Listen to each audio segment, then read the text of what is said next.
Alright folks, welcome back to the Dota 2 Champions League day number 1. We've got an epic best of 3 series here between Navi and Liquid. Game 3 and a best of 3, you know what that means folks. It's all tied up 1-1. We saw Navi take game number 1 in great form, but alas, Team Liquid came with the response last game, knew what they needed to do, and they executed in brilliant form after a very back and forth game. So here, this will be a winner-take-all scenario to open up this amazing $50,000 tournament hosted by Navi and Virtus Pro. I'm Zyori, joining me once again is Hippie, and my friend, what's the good word here coming into Game 3? The good word is that this is a glorious series to open up the tournament with. I mean, you don't have a much bigger name than Navi. I mean, I think even though Alliance are the current world champions, so you can't ever say Navi's better than them at the moment, they're trading very evenly, but Navi is definitely, I think, the biggest fan favorite team in the world.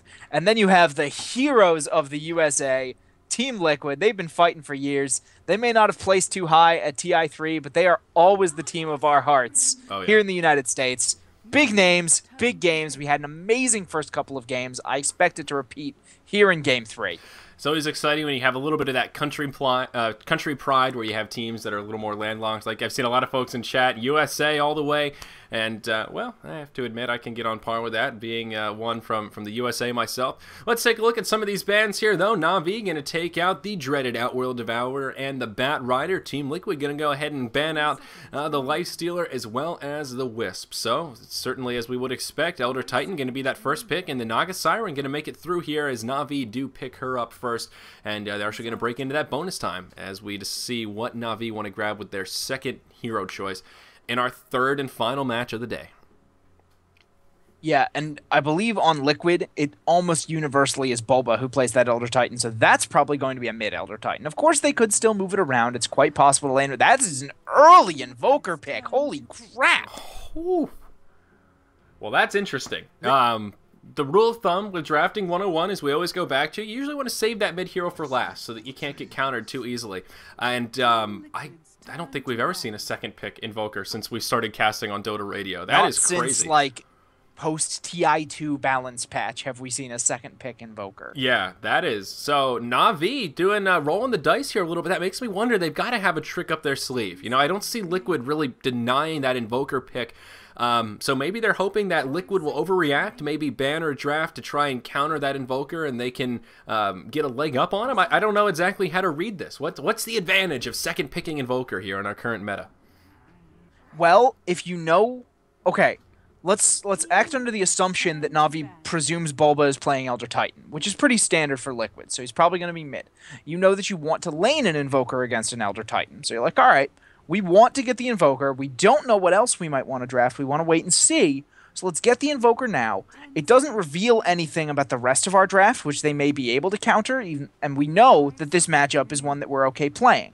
So that would be my thought, is that they're like, okay, the mid lane is set. Let's not reveal anything else and wait on the mid lane. Let's, you know, see as much of their draft as possible before we draft our carry, before we draft our other supports, before we draft our offlaners, so we don't end up really kind of out of sorts in one lane or the other.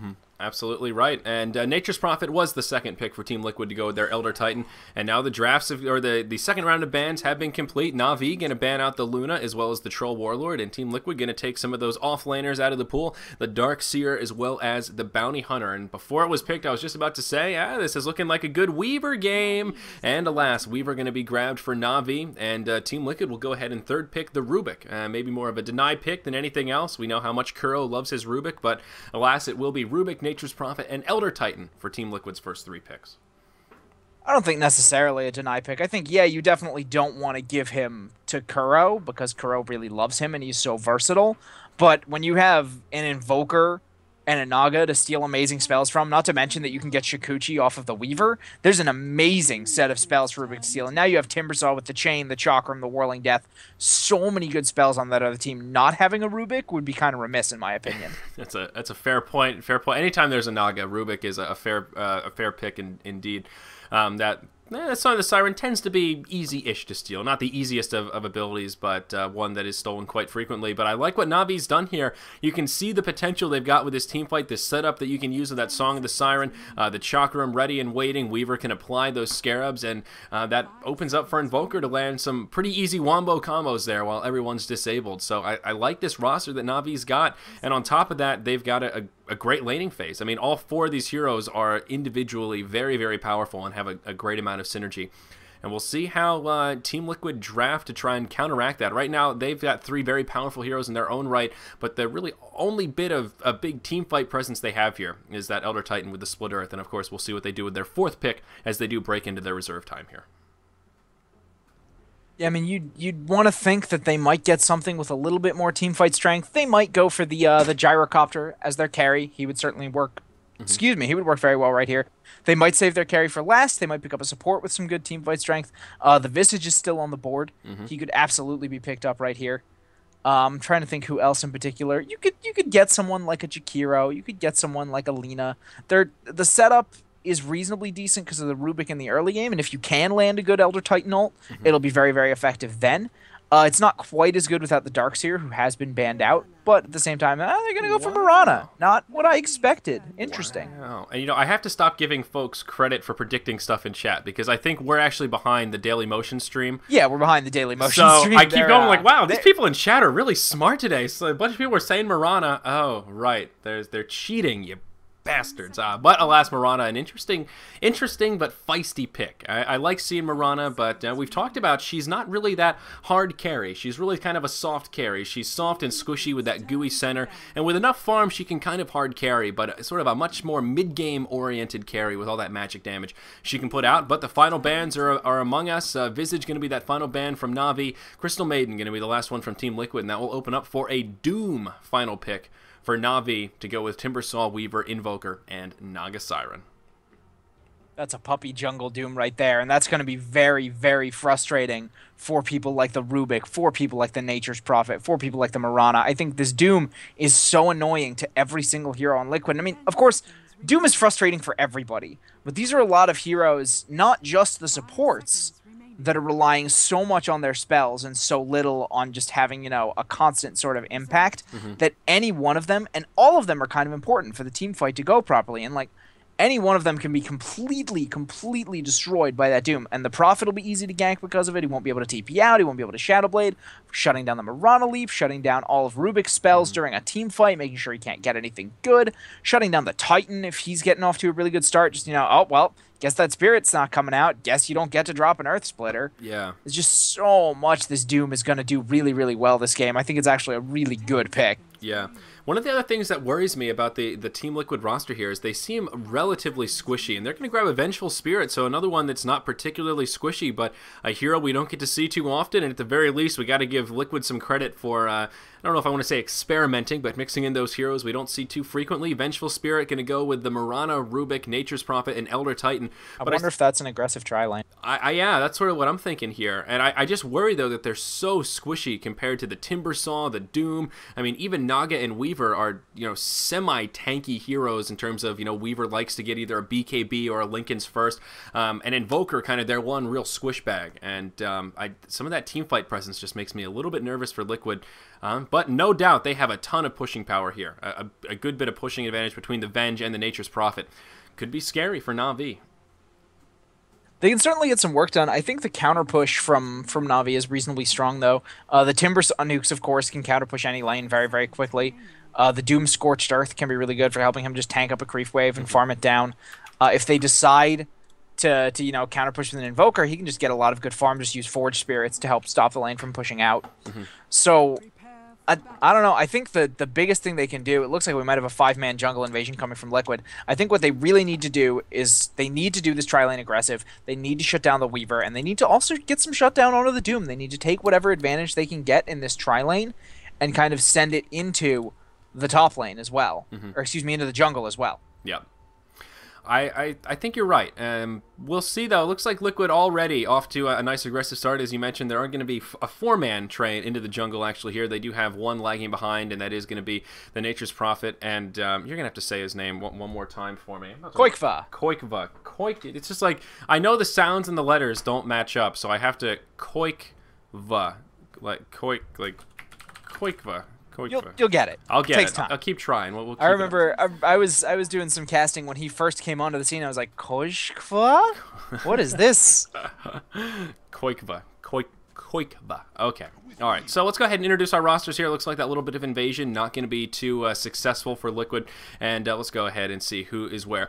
Koikva going to be the one on the Nature's Prophet. Looks like he will be headed to that top lane. Of course, Team Liquid will be on our Radiant side in this match. At present, it looks like Bulba will be playing that Elder. Well, he will be playing Elder Titan. At present, it looks like he is headed to that mid lane, and it will indeed be an aggressive tri-lane. Going to be way too sexy, playing on the Vengeful Spirit. Going to be fluffing stuff on the Rubik, and TC going to be the one playing on the Mirana as they do rotate their way down to the bottom lane. Unfortunately, we are going to move into a pause here. It looks like Funix says 2 min, please. So we're going to sit tight for just a couple minutes here, and we'll finish introducing our rosters. On the side of Navi, Havos going to be playing on the Farming Weaver, headed down to the bottom lane. Puppy going to be supporting on that Naga Siren, and Kuroki going to be on the Doom. So, my friend, you were mistaken. Not going to be a Puppy Doom jungle, but still going to be a Kuroki Doom there. So I can't resist the urge to poke into your jelly a little bit.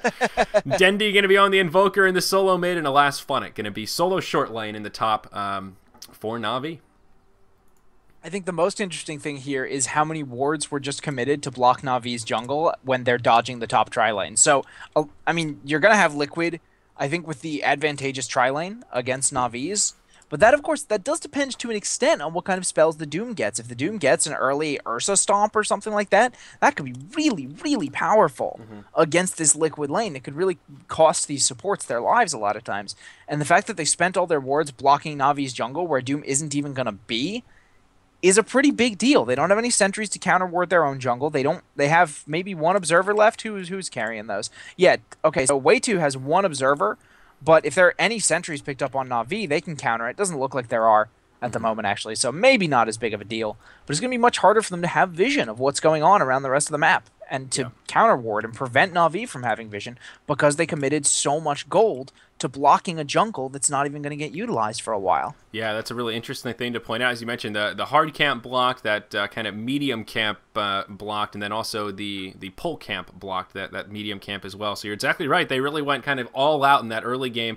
I guess that's what the 4-man train was about, getting those wards down. And unfortunately, they're just not going to go to good use. But we are going to resume here to move into our third game. Again, it is all tied up in this best-of-3 series. 1-1, Navi took game number 2, and Liquid took our last match, or sorry, Navi took game number 1 and Liquid took game number 2 to level it out, and here we are to see who will take the first series in the Dota 2 Champions League presented by Navi and Virtus Pro, and I believe sponsored by Daily Motion as well. A big shout out to them. I believe if you're interested in watching the Toby stream, they are over at Daily Motion, so I can at least sleep well tonight. You know, give the sponsors a little bit of love over there at the Daily Motion live stream. So, back into this game. What's interesting here, where of course the Dendi going to be playing Invoker in the mid. I don't think there's any surprise about that, but this is going to be a mid Elder Titan, and we talked in the earlier matches in this series about how one of the great things about Elder Titan amongst the array of other things that he brings to the table is his versatility. He can offlane, he can play that hard support, and he can be a solo mid hero that really can hold his own. So that said, Invoker versus Elder Titan, what are you thinking here? Is there a clear advantage either way? I think Elder Titan has a huge last-hitting advantage early before extra points get put into Exhort. I do, however, think that once Cold Snap comes into play, Invoker can put on enough harass that Titan can't feel particularly comfortable going up to take last hits because Cold Snap is just so powerful as soon as you're in range of those auto attacks. Yeah. Down in the bottom here, Havost almost getting killed. Right now, he is long lane solo against this aggressive tri-lane, and they used their combo, and as that arrow was in mid-air, he was able to get the Shikuchi off before it hit him, so he was invisible for the duration of the stun, and I mean, that was like one of those splitting hairs, a half of a tenth of a second kind of timings, and he does indeed survive, but it was a close call. So they're off to a nice aggressive start with this tri-lane, and now Mirana going to have pretty much free farm down here, sitting 8-1, and unfortunately, Havost on that Weaver is off-laning here, and, well, as we would expect, not soaking up too much farm, but on the flip side, Funnick on this Timbersaw is, well, kind of having a field day up here. I mean, he's doing just fine against Koikva on that Nature's Prophet. There you go. There you go. Koikva, I got it. Yes! But yeah, I mean, this laning situation that Navi has put themselves into is really, really weird to me. Oh, Havost might be in trouble. He's going to come out of that. Oh, no, he's not going to come out of the Shikuchi quite in time. I thought he was going to come out a little further out and get the Rubik lift into the stun, and maybe TC could have landed an arrow. But alas, Shikuchi lasting just as long as he needed to get safe. Mm-hmm. Yep, exactly. Another one of those close call Shikuchis there. So Weaver pretty well suited to deal with this aggressive tri-lane, I have to admit, but unfortunately that means Havost really not going to be grabbing much farm. If he can manage to just survive against the likes of these heroes, that will be kind of a victory for him, I think. They are going to press up and start chipping away at this tower very, very early. Again, it is Rubik, Vengeful Spirit, and Mirana down here in this tri-lane. Oh, I love that hairdo on Mirana. So adorable. That nice little ponytail there. Oh, so adorbs. But we'll see. I mean, do you think they should try and rotate here? You know, get Havost up into the top lane so he can get the free farm and rotate Funnick down where, you know, he's kind of equally well suited exactly to deal what with it. they're doing. Yeah, and they've got some of these levels on Funnick. They're pressuring Koikva a lot. I think one of the things they wanted to do was give Timbersaw the lane against Nature's Prophet, which is a tremendously good lane for him. It's like almost obscenely good for the Timbersaw, because not only are the tree harass is zero threat to him whatsoever if he has a shield, because any hits that don't get blocked by that stout shield with their 22 damage and then completely negated by his armor are just going to get regened by the reactive. And of course, if Furion tries to tree himself for any sort of escape, all he's doing is taking some pure damage from Whirling Death. But, we'll see Funnick get engaged on right away here. He's going to have another Timber chain up. He's going to be able to hop backwards, but Puppy's here, and they turn it around. They're actually going to be able to finish off the Vengeful Spirit, but unfortunately, she does get taken out the creeps. Or maybe fortunately, it is split. That bonus bit of First Blood Gold is split amongst our dire side. So a 1-for-1, Mirana able to finish off the Timbersaw, and Venge does fall. So I guess kind of a break even. I guess you got to give the edge to Navi there, given that they were able to get that bit of bonus gold. Yeah, probably. I mean, obviously the kill on the Timber is a little more valuable than the kill on the Venge. But it comes down to, with the bonus gold, it's going to get nicely split up between the team. Give Dendy a little bit better lane in the mid. What's he got coming out? He's got his boots coming out. So he's doing, you know, about even with that Titan he's trading. Oh, no, he's actually a little bit behind. I would have thought that the Cold Snap and the Forge Spirits would give him a bit of an advantage, but apparently not. I mean, in Titan, just a really strong mid right now.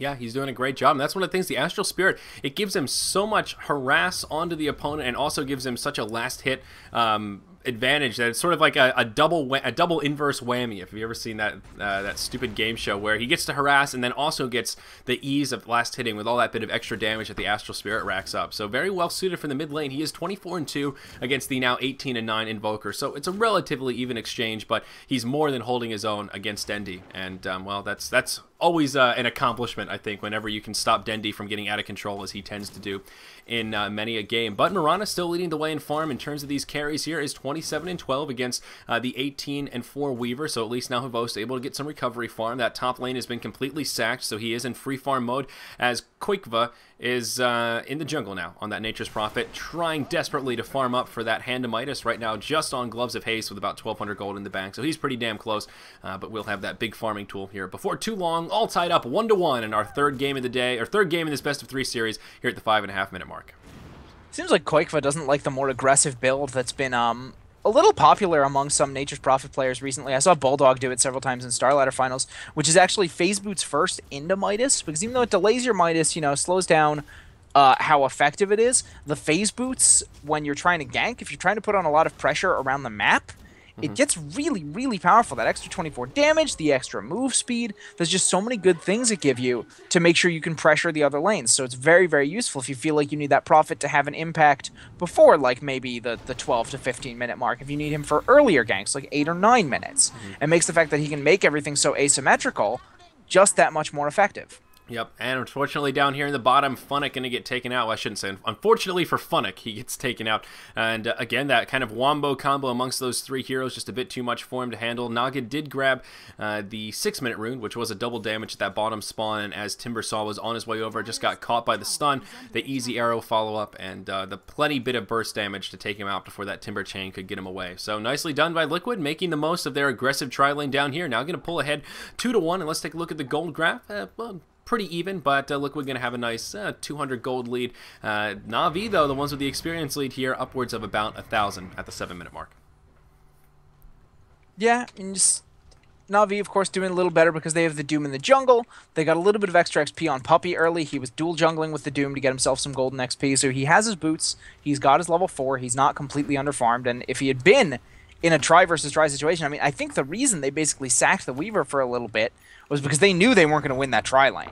Right. They knew it was just going to be bad. So they were like, all right, we can't actually deal with this. In a try-v-try situation, we got outdrafted. We still think we can win the rest of the game, but we're going to have to sack Havost's farm for a bit while we get our supports up so they can have more of an impact on all the other lanes. Which is basically, I think, their goal. Knowing they can't win the try lane outright, but knowing that if their supports get a little bit of farm, then they can win the other lanes just by virtue of rotations. Yeah, and honestly, that's been holding true here. Looking at the net worth chart, we see Mirana at about 3.4k leading the way, and Havost actually third on the chart at about 2.9k, so he's really not trailing by all that much. Mirana has been able to grab a couple of kills, but in terms of last hits, they're just about on par with one another. The difference of a matter of single-digit amount of creep kills. So that is good news for Navi, and I think they were exactly right, and to do that rotation and now letting Havost get a little bit of farm. We'll see what item build he goes for here. The Weaver still yet to pick up boots, did have an early Wraith Band with 2 GG branches, and now has the early Ring of Health with about 1,600 gold in the bank. So I think no doubt here going to be going for the early Lincolns, but I'll be curious to see if he goes just straight Lincolns first, if he goes for the Trower Treads first, or how they want to do this. We are going to see the Nature's Prophet get taken out, though. Very nicely done. Puppey going to set up with the Ensnare, coordinated nicely with Dendy's Sunstrike, and,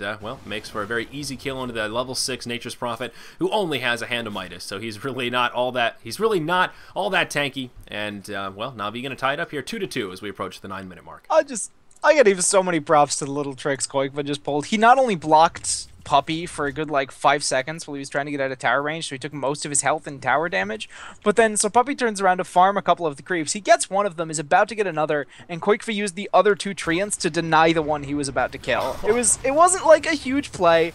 It wasn't anything that was going to, like, change the game, but God, was it funny, and it was really talented. One of those in-your-face kind of plays, exactly right. In the mid lane, though, speaking of Koikva, they're going to be able to set up a kill onto Doom. He uses the Sprout to set it up. Bulba going to be there for a bit of follow-up damage, and Kuroki will pay the ultimate price. Now going to be 3-2 at the 9.5-minute mark, and with that, Liquid will start to pressure this Tier 1 tower in the mid lane, going to force the Glyph to be used by Navi, and we'll see if that's going to be enough to finish off this tower. A port is going to come in. And it is going to be Puppey. Is Sunstrike going to come as well? More ports coming, and it looks like, indeed, they will be able to keep that Tier 1 tower safe and sound. And now Fluff and Stuff on the Rubik might find himself in a little bit of a sticky wicket as he's getting low on health as he does micro his way through the trees. And I'm going to have to shut my door here as barking is about to ensue.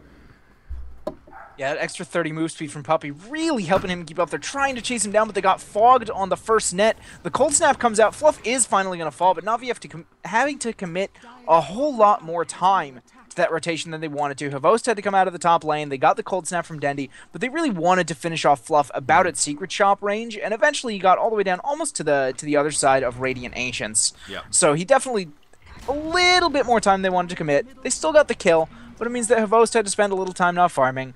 Dendy spending a little time not getting any XP. Yeah. Little tiny victory for Fluff, knowing he was going to die anyway, to make them waste all that extra time. Right, and the Tier 1 tower in the mid lane does fall, but alas, it does get denied by Navi, so a little nice play for them there as well.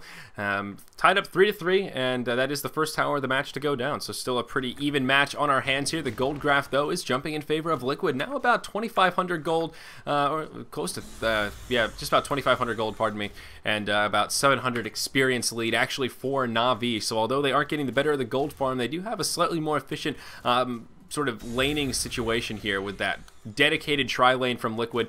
I'm kind of not surprised to see a bit of an experience gap like that. It's also having the Doom in the jungle is making just a whole lot more efficient for Navi. I'm starting to stumble on my words. I think that means I'm getting hungry. I didn't have a big enough breakfast today.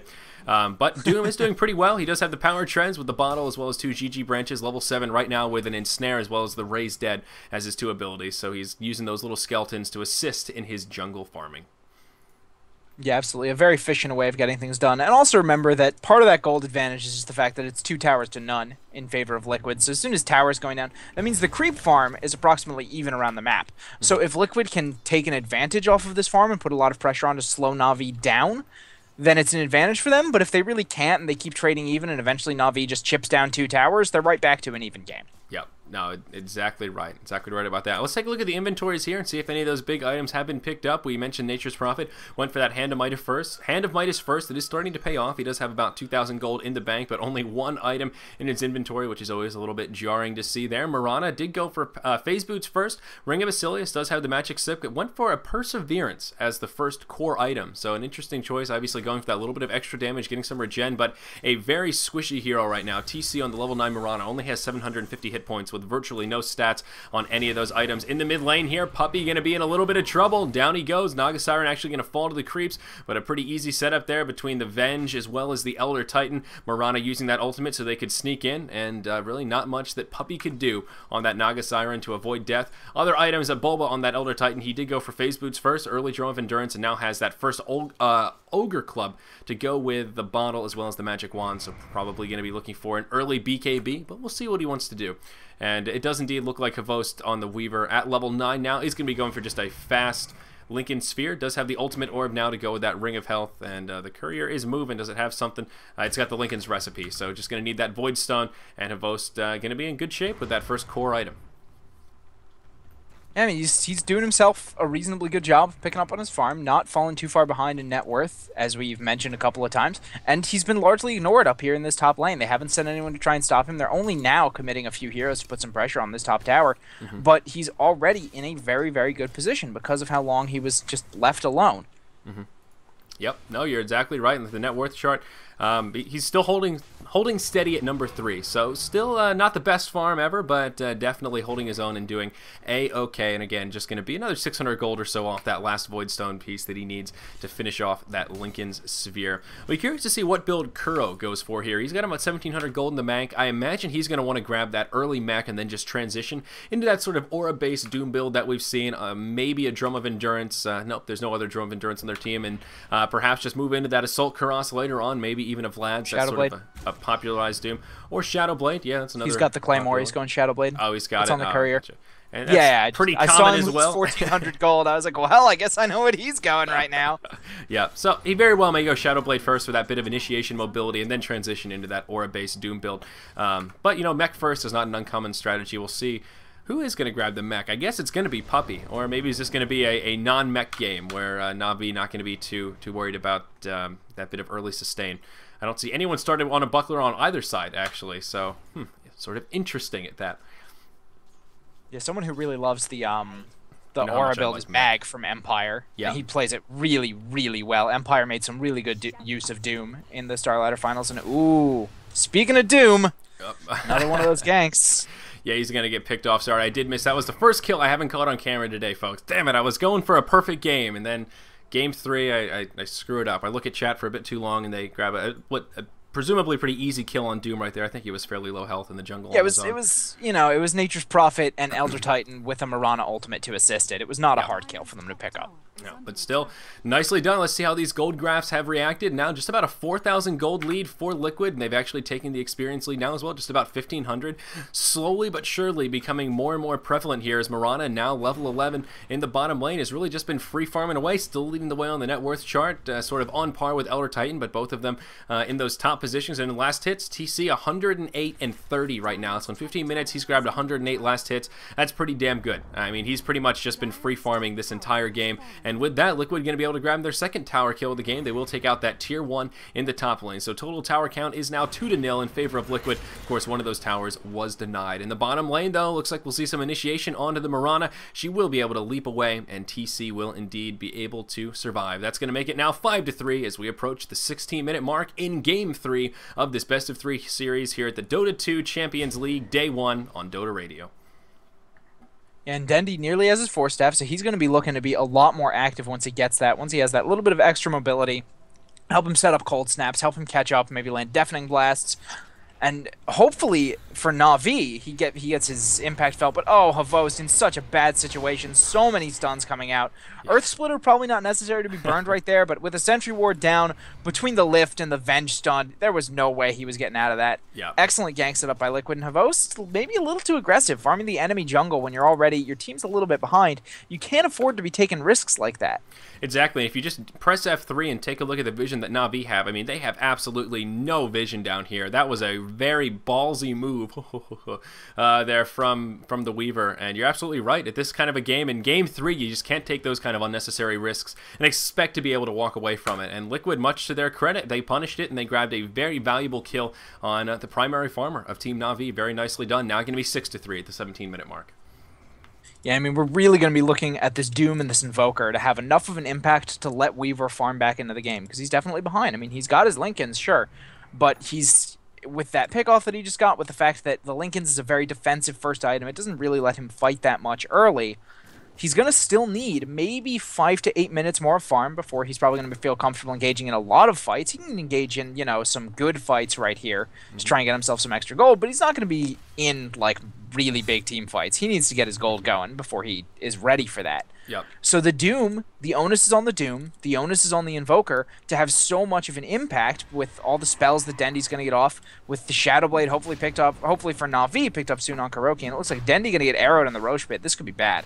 Yeah, exactly right. Roshan down to about half health here at the 18-minute mark. Navi, the aggressors, they've got all 5 around the pit, not all of them necessarily in it, but Mirana going to use the ultimate here. A sentry going to come down. That is going to be a Radiant sentry, so this should be an easy initiation. Navi in trouble. Nagasari going to be the first to fall. Puppey not even going to be able to get the ultimate off. Rubik is going to get killed in exchange, but that's going to be the end of the Doom. A nice Earth Splitter. Looks like the Elder Titan is going to be able to survive. Dendy being pursued right now, but he will be able to survive as well. So it's only going to be a 1-for-2 Rubik for the Doom as well as the Naga, and now Funnick going to take an arrow from the high ground. Down he goes. Make that a 1-for-3. Very nicely done. He was at that sort of high ground above the Roche pit, stuck in the trees, but they connected with an arrow. They used the Astral Spirit for a little bit of vision, and they do secure that kill. Now going to be 9-4 as we approach the 19-minute mark, and we'll see. It might not be over yet. Roshan still below half health, and Navi seem like they want to go for it. They're going to get back into the action pretty quickly here. It is a 4v5 on the field at the moment. The only one down is Timbersaw. Doom just now popping up is going to port to that tier 2 tower in the mid lane. Now the rest of this action is going to start to ensue.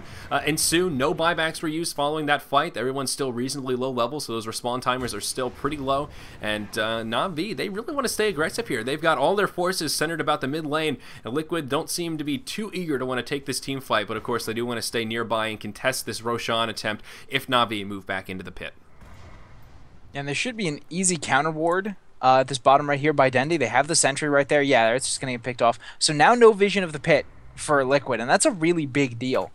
They can't afford to just kind of throw speculative abilities in. They're going to have to use the Spirit to try and get vision, and if it ends up getting wasted for some reason or another, obviously they have the Treants watching right now, but as those go down, it's going to become harder and harder for them to keep a good eye on the pit, although it looks like Navi's backing off. They don't want to press the issue right now, and arrow onto Puppey. That's going to cost him his life. Oh, yeah, there it is. Got the tail end of it there, and it's sort of interesting. Navi are sort of using this to their advantage to try and keep some focus around the Roche pit. We saw Dendy sort of microing around at the high ground, just poking forward to give them a little bit of vision so that Liquid would hang about and perhaps open up a little bit of farming opportunity for the rest of the team as they head to that top lane, but they're playing it a backfire a little bit, as we saw Puppey got connected by the arrow, and now going to be 10-4 at the 20-minute mark. The tier 2 tower in the mid lane for Navi going to fall. This is starting to look a little bit more grim here. We're going to see initiation onto Dendy. It's going to be an easy kill. Rubik going to be able to finish him off with that telekinesis. Now going to be 11-4. Tower count is also 4-0 in favor of our Radiant side, so Liquid taking command of this game. Funnick going to hop forward.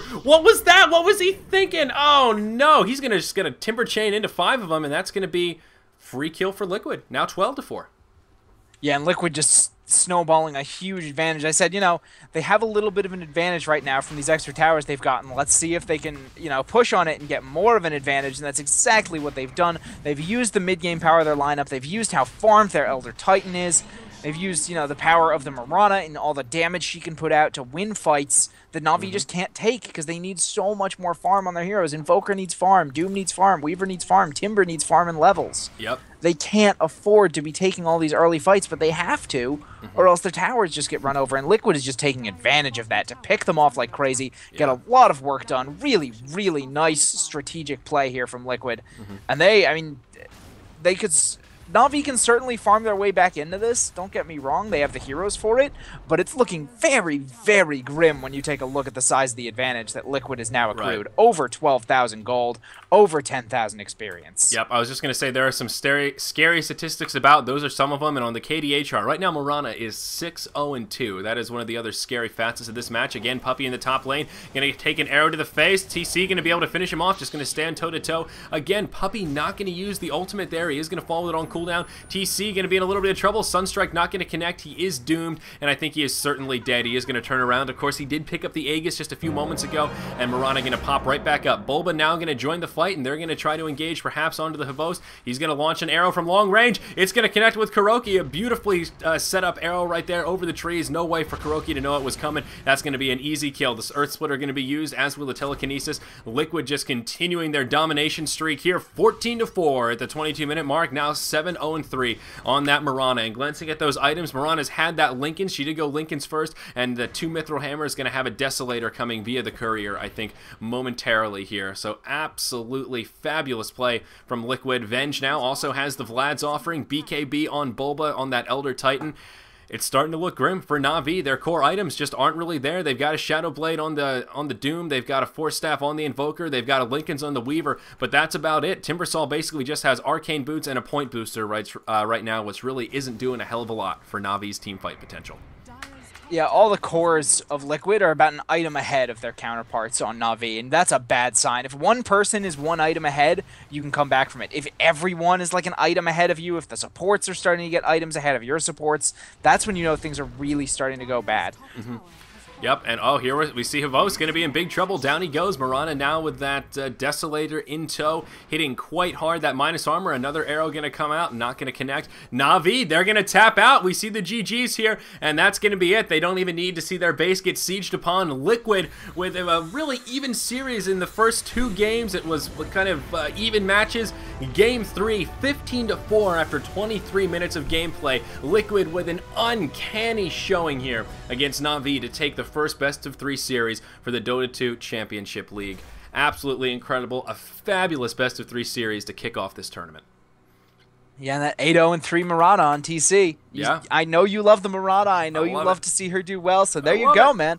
I know I knock her carry potential. I say she's not that strong of a late game carry, but mid game, man, that damage she outputs, and that's exactly what Liquid used. Good draft, good strategy, and I mean the try v try. I mean, you could tell that Liquid just wanted to set up wherever Weaver was. They scouted out the jungle. They said, all right, you know, we'll find the Weaver. We'll go to his lane. And it just really kind of crippled Navi's early game, and they didn't get the farm up they needed on what ended up being an incredibly greedy lineup. I was expecting a much more support-style Doom. Yep.